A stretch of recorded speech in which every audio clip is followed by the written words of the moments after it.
கதை கேட்க தயாராயிட்டீங்களா? இன்றைக்கான வேதவசனத்தையும் கதையும் பார்ப்போமா? ஒரு காரியத்துல முடிவெடுக்கும் போது நமக்கு கோபம் வந்ததுன்னா அவசரப்பட்டு நம்ம முடிவெடுத்துருவோம். முடிவெடுக்கிறதுல நம்ம பொறுமையை காத்தோம்னா அதுல பல நன்மைகள் உண்டாகும். வேதம் என்ன சொல்லுகிறது என்று பார்க்கலாம். பிலிப்பியர் 4:6. நீங்கள் ஒன்றுக்கும் கவலைப்படாமல். இந்த வசனத்தோட ஒரு பகுதியை தான் நான் உங்களுக்கு வாசிச்சிருக்கேன். நம்ம எதை குறிச்சும் கவலைப்படக்கூடாதான், பொறுமையா முடிவுகளை எடுக்கணுமா. ஒரு ராஜா இருந்தாரு. அவர் எந்த காரியத்தையும் முடிவு பண்றதுக்கு முன்னாடி 5 நிமிஷம் அமைதலா பொறுமையா இருப்பாரு. எல்லாரும் கேட்பாங்க, இந்த 5 நிமிஷத்துல என்ன ஆயிரப்போகுது, எதுக்கு இந்த பொறுமை அப்படின்னு. இந்த ராஜா சொல்லுவாரு, இந்த 5 நிமிஷத்துல பல காரியங்கள் நடக்கும் அப்படின்னு. ஒரு நாள் ஒரு தீர்ப்பு ராஜா சொல்ல வேண்டியது இருந்தது. 2 விவசாயிகளுக்குள்ள சண்டை.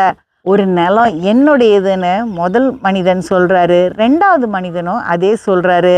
அவங்கள கொஞ்ச நேரம் வாக்குவாதம் பண்ண விடுறாரு அந்த ராஜா.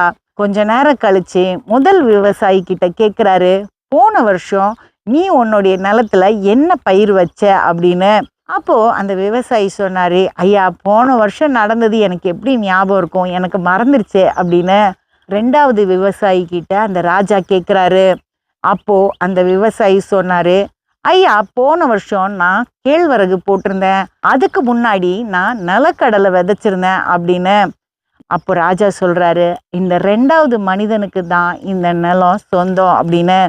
முதல் மனிதன் மன்னிப்பு கேட்டு அங்கேருந்து போயிடுறான். அப்போ அங்கே இருந்த மந்திரிகள் எல்லாம் கேட்குறாங்க, நீங்கள் மட்டும் எப்படி சரியானதை கண்டுபிடிச்சிங்க அப்படின்னு. அப்போ ராஜா சொன்னார், 5 நிமிஷம் நான் பொறுமையாக இருந்து அவங்களுடைய வாக்குவாதத்தை கவனிச்சுட்டே இருந்தேன், அதில் எனக்கு உண்மை தெரிஞ்சுது அப்படின்னு. அப்போ தான் எல்லாருக்கும் ராஜா ஏன் 5 நிமிஷத்துக்கு மௌனமாக இருக்கிறாரு, பொறுமையாக இருக்கிறாரு அப்படின்னு புரிஞ்சுது. அடுத்த கதையில் சந்திப்போம்.